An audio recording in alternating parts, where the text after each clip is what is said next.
ఆసిఫాబాద్ జిల్లా కేంద్ర ప్రెస్ మిత్రులకి, ప్రింట్ అండ్ ఎలక్ట్రానిక్ మీడియా సోదరులకి నా యొక్క నమస్కారం తెలియజేస్తూ, సోదరులు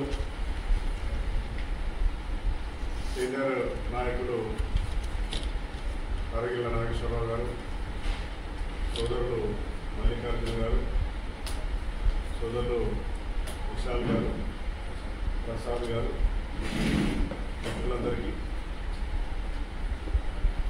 ఈరోజు భారతీయ జనతా పార్టీ ఆదిలాబాద్ పార్లమెంట్ నియోజకవర్గ అభ్యర్థిగా ఆసిఫాబాద్ నియోజకవర్గంలోని ఇప్పటికీ కొన్ని 4 మండలాలు పూర్తి చేసుకున్నాం. 5 మండలాలు, ఈరోజు మరో 3 మండలాల్లో సమావేశాలు మా యొక్క పార్టీలో ఉన్నటువంటి స్ట్రక్చర్ బూత్ కమిటీస్ వారితో భారతీయ జనతా పార్టీ జాతీయ నాయకత్వం అభ్యర్థిగా ప్రకటించిన తర్వాత ఆయా నియోజకవర్గాల్లో మరి నియోజకవర్గ స్థాయి వరకు, మండల స్థాయి వరకు, గ్రామాల్లో కూడా వెళ్తే ఈరోజు ప్రజలు, ఓటర్లందరూ కూడా చాలా క్లియర్గా దేశంలో మోడీ గారి ప్రభుత్వమే ఉండాలి, భారతీయ జనతా పార్టీ ప్రభుత్వం అయితే ఈ దేశంలో అవినీతి కార్యక్రమాలు జరగవు, దేశాన్ని ఆర్థికంగా పరిపుష్టి చేయడంలో భారతీయ జనతా పార్టీ విజయం సాధించిందని చాలామంది మేధావులు కూడా చెప్తున్నటువంటి మాట. అదే మాదిరిగా దేశం కూడా పటిష్టంగా ఉంటుందంటే భారతీయ జనతా పార్టీ యొక్క మరి పార్టీ ప్రభుత్వం తీసుకున్నటువంటి చర్యల వల్ల ఈరోజు దేశం కూడా పటిష్టంగా ఉంటుంది. ఇప్పుడు ఆదిలాబాద్ పార్లమెంటరీ నియోజకవర్గానికి వస్తే, ఎందుకంటే భారతీయ జనతా పార్టీలో చాలా విలువలతో కూడినటువంటి నిబంధనతో పనిచేసే కార్యకర్తలు, నాయకులు ఉండడం, అదే మాదిరిగా ఇక్కడ ఎందుకంటే ఎట్టి పరిస్థితుల్లో భారతీయ జనతా పార్టీ ఈ నియోజకవర్గంలో మరి ఆసిఫాబాద్ నియోజకవర్గం కావచ్చు, మిగతా నియోజకవర్గాల్లో కూడా పూర్తి మెజార్టీని సాధించి భారతీయ జనతా పార్టీ మరి ఆదిలాబాద్ పార్లమెంటరీను గెలవబోతా ఉంది.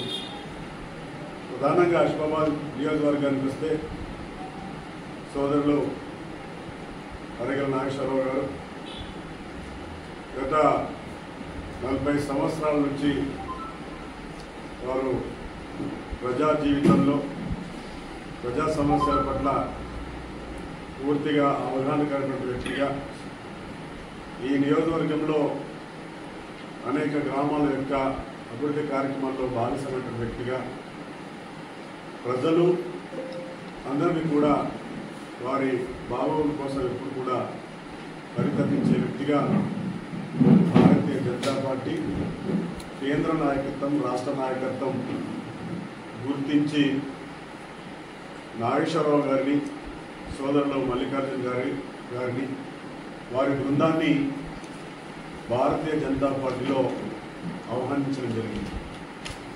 ఈ మధ్యనే వారు మరి కనుచరులతో మళ్ళీ మాదిరిగా నియోజకవర్గంలో కూడా మరి కనుచరులు ఇంకా వారు ఇక్కడ వచ్చినప్పటి నుంచి చాలా గ్రామాల నుంచి వారికి వెల్కమ్ చెప్తా ఉన్నారు, అభినందనలు తెలియజేస్తూ ఉన్నారు. ఎందుకంటే ఇలాంటి నాయకత్వం ఆసిఫాబాద్ నియోజకవర్గం కావాలని చెప్పేసి అందరూ కూడా కోరుతాం. ఇప్పుడే నా ముందే చాలామంది కూడా చూశారు.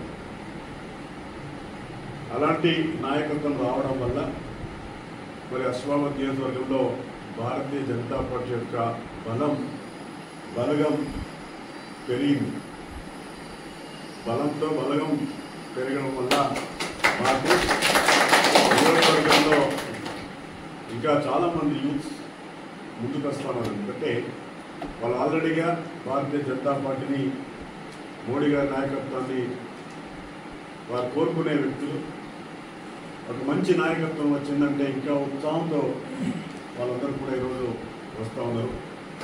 ఎట్టి పరిస్థితుల్లో ఈ నియోజకవర్గంలో, ఆసిఫాబాద్ నియోజకవర్గంలో భారతీయ జనతా పార్టీ అన్న అరగల నాగేశ్వరరావు వారి సారథ్యంలో, వారి నాయకత్వంలో మంచి మెజార్టీని నియోజకవర్గంలో సాధిస్తామని చెప్పేసి నాకు ప్రధానమైనటువంటి విశ్వాసం, నమ్మకం ఉంది. భారతీయ జనతా పార్టీ కేంద్రంలో ఎట్టి పరిస్థితుల్లో మరి ప్రభుత్వం రాబోతూ ఉంది. మనకి ఇక్కడ గతంలో కూడా మంచి 4 లైన్, ఎందుకంటే చాలా ట్రాఫిక్ ఉండేది, మంచి 4 లైన్ ఈరోజు నిర్మాణం పూర్తి కావడం, మంచి అటు మంచిర్యాల రాజీవ్ రహదారి కావచ్చు, లేకపోతే రాజురా మహారాష్ట్ర కావచ్చు, ఒక మంచి ఈరోజు రహదారిని దాదాపుగా 2,500 కోట్లతోటి ఈ జిల్లాలో ముఖ్యంగా ఎక్కువగా యూజ్ అయ్యేది, ఉపయోగపడేది అది మన ఆసిఫాబాద్ జిల్లాకి, ఆసిఫాబాద్ నియోజకవర్గానికి. అదే మాదిరిగా ఇక్కడ ప్రత్యేకంగా ఆనాడు రూర్బన్ పథకంలో మనకు చిరకుండానే మరి సెలెక్షన్ చేసుకోవడం జరిగింది. ఆ విధంగా అంటే కొన్ని ఇంకా చాలా కార్యక్రమాలు ఉన్నాయి, అన్ని వెల్ఫేర్ స్కీమ్స్ ఉన్నాయి. అయితే ఇవి ఒక పిన్ పాయింట్గా కనబడే కార్యక్రమాలు. ఇంకా నేను మొన్న కూడా చెప్పడం జరిగింది, ఎందుకంటే మనకు ఆసిఫాబాద్ నుంచి మన గుడిహత్తులో అక్కడ వరకు ఆ రోడ్ని స్ట్రెంథెన్ చేసుకోవడం కోసం NSకి కన్వర్షన్ చేయాలని చెప్పి